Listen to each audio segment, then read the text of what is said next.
sütlü, karabiberli nogay çayı yapıyorum. Tencereme 1,5 yemek kaşığı çayı, üzerine 1 bardak kaynar suyu ekliyorum. Ocağımı yakıyorum. Önceden demlenmiş çayı da kullanabilirsiniz.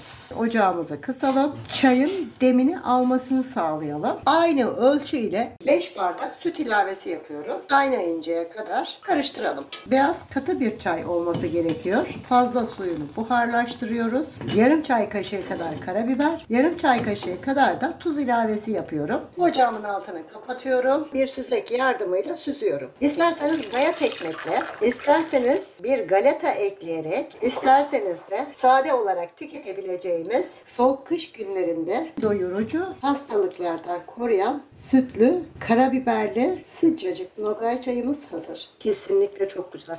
Ben Nesrin. Deneyecek olan herkese şimdiden afiyet olsun.